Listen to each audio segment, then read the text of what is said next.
recording studio गिरी films recording by Tripurari गिरी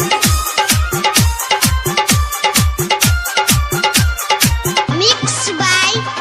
कंचन राज मुजफ्फरपुर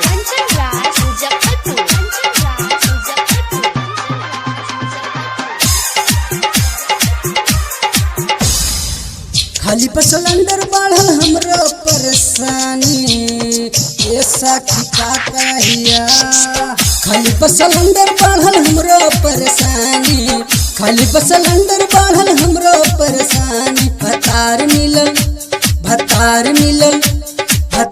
मिलल हो सखी खेल खिलाड़ी भतार मिलल हो सखी खेल खिलाड़ी भतार मिलल हो सखी खेल खिलाड़ी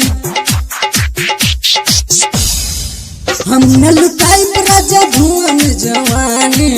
हम न लुटाई राजा धुआं में जवानी भतार मिलल हो सखी खेल खिलाड़ी भतार मिलल हो सखी खेल खिलाड़ी भतार मिलल हो सखी खेल खिलाड़ी भतार मिलल हो सखी खेल खिलाड़ी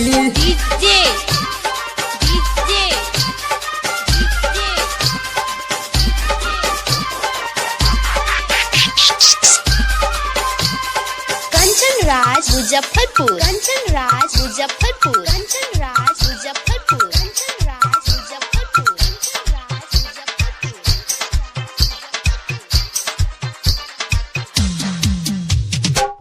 जकर के जाके राजा भरत रहला पानी उहे लुटाई राजा अपन जवानी जकर के जाके राजा भरत रहला पानी उहे लुटाई राजा अपन जवानी मन कर सौतन के झोटावा उखाड़ी मन कर सौतन के झोटावा उखाड़ी भतार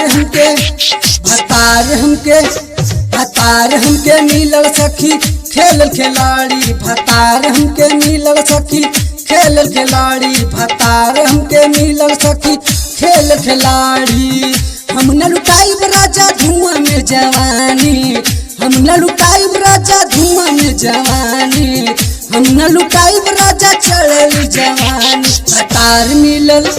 भतार मिलल हो सखी खेल खिलाड़ी भतार मिलल हो सखी खेल खिलाड़ी भतार मिलल हो सखी खेल खिलाड़ी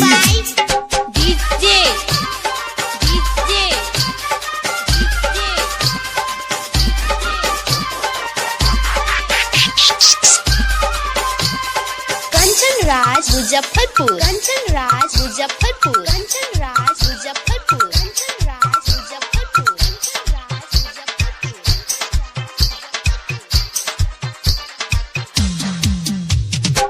हमसे बोलेला हम जात है पालकी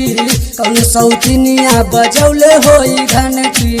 हमसे बोलेला हम जात है पालकी कौन सौतिनिया बजौले होई घंटी